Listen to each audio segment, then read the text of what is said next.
And then Ronaldo! What a goal by Cristiano Ronaldo! Encara Messi, encara Messi, encara Messi, encara Messi, encara Messi, encara Messi, encara Messi, encara Messi, encara Messi, encara Messi, gol, gol, gol, gol, gol, gol, gol, gol, gol, gol, gol, gol, gol. Pernah nggak kalian bertanya, kenapa para pemain bola terbaik dunia justru sering gagal saat disatukan dalam satu tim?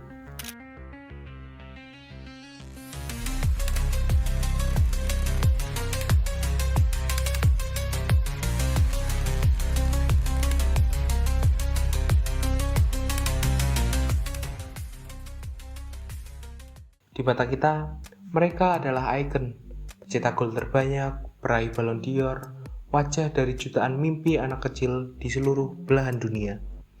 Mereka berlari dengan cepat, menembak dengan tajam, dan menciptakan momen-momen yang tak terlupakan.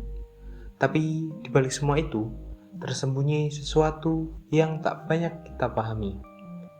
Kita ambil contoh Cristiano Ronaldo, Lionel Messi, Neymar, dan Mbappe.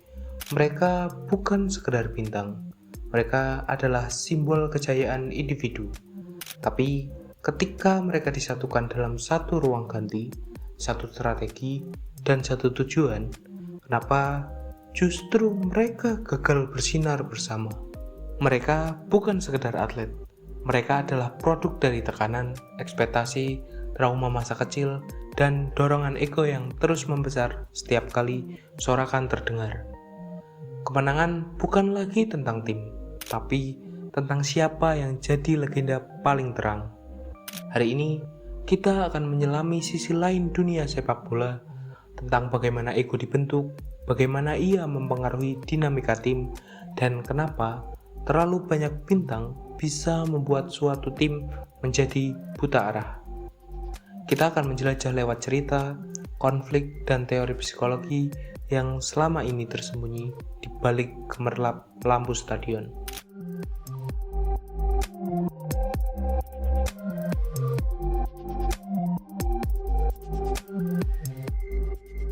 Di balik setiap selebrasi gol, di balik sorotan lampu stadion yang megah, ada cerita yang jarang kita lihat, cerita tentang harga diri, pengakuan, dan luka batin yang dibungkus dalam prestasi.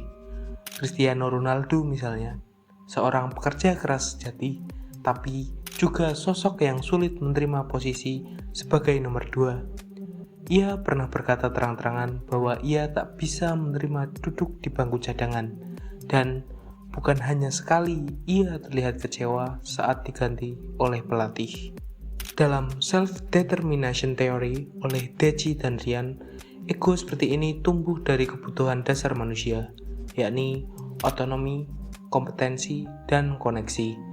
Ketika seorang pemain merasa kehilangan kendali atau tidak lagi jadi pusat, muncul krisis identitas, dan Ronaldo yang hidupnya dibangun dari pengakuan publik adalah representasi dari dorongan itu. Lalu ada Lionel Messi, sosok yang lebih tenang, tapi tetap menyimpan ego dalam diam. Di PSG, ia sering dikritik karena tampak ogah-ogahan dalam pressing dan hanya aktif ketika bola sampai ke kakinya. Bagi sebagian fans, ini dianggap bentuk keangkuhan yang halus. Ia sadar ia terlalu besar untuk disalahkan. Dalam pemikiran Sigmund Freud, ini bisa disebut sebagai pergeseran antara ego dan superego. Ketika seseorang terlalu sering menang, terlalu dimuliakan, ia tak lagi merasa perlu menyesuaikan diri dengan norma sosial. Ia membentuk standar moralnya sendiri. Neymar justru berkebalikan, flamboyan, penuh gaya, dan haus akan sorotan. Ia adalah simbol dari pemain yang menjadikan panggung sebagai tempat eksistensi. Emmanuel Petit, ex-pemain Barcelona, bahkan menyebut Neymar sebagai pemain yang hanya memikirkan dirinya sendiri. Ketika bukan dia yang jadi sorotan, maka konflik akan muncul. Dalam buku Adaptation to Life oleh George Evaluan menyebutkan narsisme sebagai salah satu mekanisme pertahanan diri. Ego yang besar bukan selalu bentuk kesombongan, kadang justru perlindungan dari perasaan yang tidak aman. Dan Neymar tumbuh dengan terlalu banyak tekanan sejak muda. Terakhir, Kylian Mbappe, seorang pemain muda tapi sudah menjadi simbol negara. Ia pernah terlibat drama dengan Neymar, bahkan disebut ikut mengatur keputusan pelatih. Dalam usia yang masih membentuk jati diri, terlalu cepat disanjung bisa mematikan proses belajar untuk beradaptasi. Roy Baumeister dalam penelitiannya tentang harga diri dan ego menyebut ini sebagai over-justification effect. Ketika individu melakukan sesuatu bukan karena makna, tapi karena reward eksternal seperti uang, status, dan sanjungan. Hasilnya, motivasi internal untuk kerja tim jadi lemah. Dan inilah alasan kenapa tim sekelas PSG pada musim 2021 sampai 2023 sulit bersatu. Bukan karena mereka buruk, tapi karena mereka terlalu besar untuk saling menyatu. Ego tidak selalu buruk, tapi dalam ruangan yang sama, terlalu banyak ego hanya akan menciptakan benturan.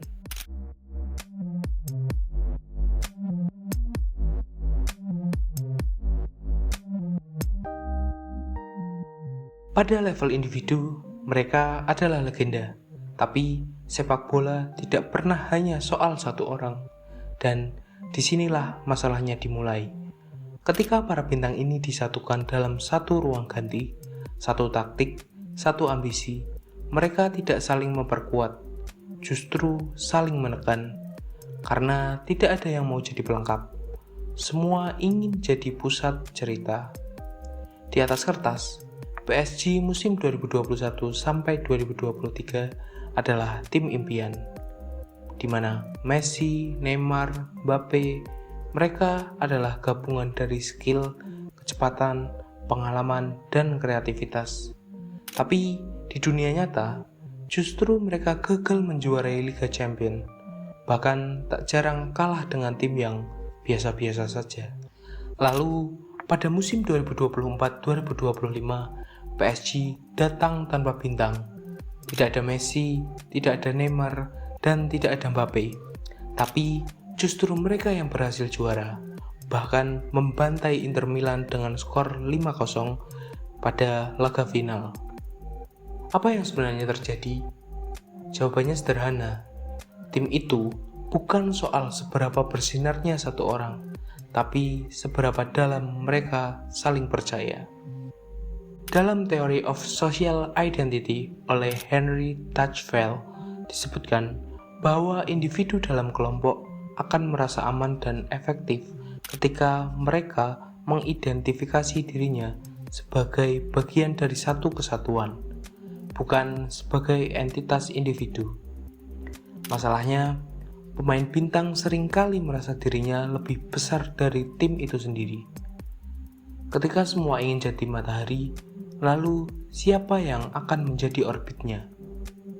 Messi, Neymar, dan Mbappe adalah 3 karakter dominan dalam satu tim.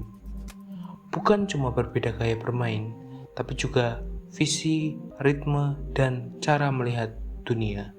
Neymar suka improvisasi, Messi mengandalkan kontrol dan ruang, dan Mbappe penuh dengan kecepatan dan serangan vertikal. Dan dalam satu pertandingan, gaya mereka sering tumbang tindih. Dalam psikologi tim, ada konsep bernama role conflict. Ketika beberapa anggota tim merasa kebingungan atau tumbang tindih soal peran mereka, dan ketika tidak ada yang mau mengalah, maka ego mulai saling berbenturan. Bahkan pelatih pun kerap kehilangan kontrol. Bayangkan, harus mengatur 3 pemain yang masing-masing merasa dirinya adalah penentu kemenangan. Sementara itu, PSG musim ini punya hal yang berbeda. Ketiadaan superstar membuka ruang bagi kerjasama. Tidak ada ego yang mendominasi, tidak ada drama siapa pencetak gol, dan tidak ada rebutan sorotan kamera. Dalam Belbin Team Roles Theory, performa tim yang efektif lahir ketika setiap orang mengambil peran yang saling melengkapi. Ada yang jadi kreator, finisher, leader, dan evaluator. Tanpa ego besar yang saling tindih, justru harmoni bisa dibentuk. Dan satu hal yang sering kita lupakan, pemain muda datang dengan sesuatu yang langka dalam tim penuh bintang, sama dengan kerendahan hati. Mereka belum merasa telah jadi siapa-siapa, sehingga lebih mau mendengar, belajar, dan berkorban. Sementara itu, para bintang terlalu sibuk mempertahankan mahkotanya masing-masing.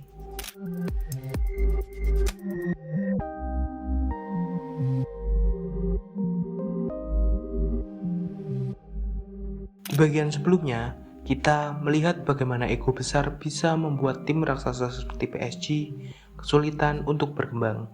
Tapi, anehnya, justru ego itulah yang sering jadi bahan bakar pemain-pemain seperti Ronaldo, Messi, Neymar, ataupun Mbappe untuk bisa menjadi luar biasa. Lalu, bagaimana caranya ego bisa punya dua wajah, yang satu memajukan dan yang satu menghancurkan? Dalam dunia psikologi, ini bukan hal baru. Kita mengenalnya lewat teori self-determination theory dari Edward Deci dan Richard Ryan. Mereka menjelaskan bahwa manusia bergerak karena 3 kebutuhan utama. Yang pertama, autonomi, yakni merasa bebas menentukan jalannya sendiri. Dan yang kedua, kompetensi, merasa mampu dan unggul. Lalu yang ketiga, yakni relatedness, merasa terhubung dan diterima dalam kelompok. Nah, para pemain top biasanya punya 2 aspek pertama yang sangat kuat.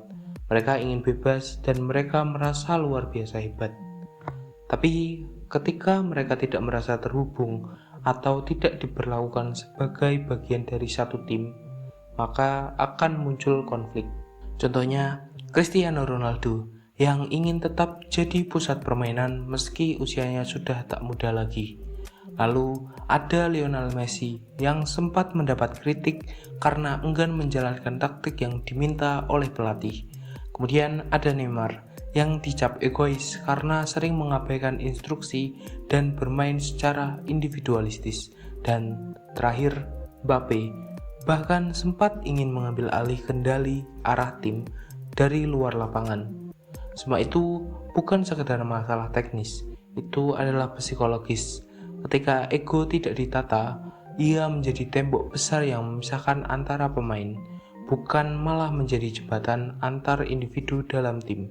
Dalam transaksional analisis oleh Eric Benere, kita belajar soal child ego state, yaitu kondisi ketika seseorang mengambil keputusan dari emosi, bukan nalar dewasa.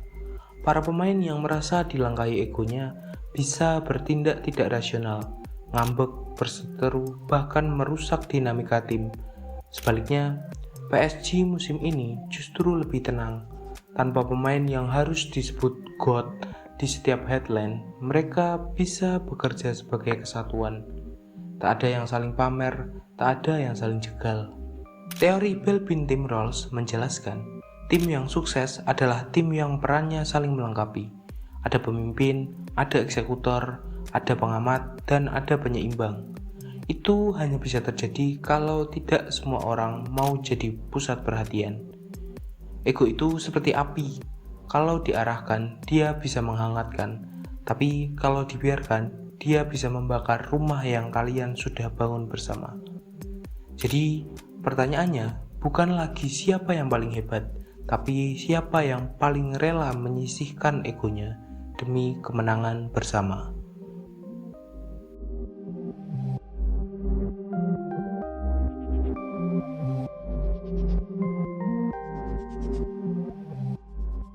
Setelah semua yang kita bahas, kita jadi paham bahwa pemain bintang bukan jaminan kemenangan, bahwa nama besar kadang justru membuat tim terlihat kecil, dan bahwa kemenangan sejati seringkali datang dari hal yang paling sederhana, yakni kerendahan hati. Cristiano Ronaldo, Lionel Messi, Neymar, Mbappe, mereka adalah simbol kehebatan individu, tapi juga bukti nyata bahwa ketika ego tidak dijinakkan, nama besar bisa jadi tembok, bukan jembatan. Sebaliknya, PSG musim ini menunjukkan sesuatu yang berbeda. Tidak ada selebrasi berlebihan, tidak ada spotlight tunggal, yang ada hanyalah kebersamaan dan hasil yang luar biasa. Dalam psikologi, kita belajar bahwa kemenangan terbesar bukan berasal dari kekuatan satu orang, tapi dari kohesi banyak hati, collective efficiency, psychological safety, tim harmoni. Semua itu bukan teori kosong. Mereka hidup dalam ruang ganti, dalam latihan, dalam setiap passing dan pressing yang dilakukan oleh para pemain muda PSG. Dan mungkin inilah yang membuat mereka menang, bukan karena mereka lebih hebat, tapi karena mereka lebih bersatu.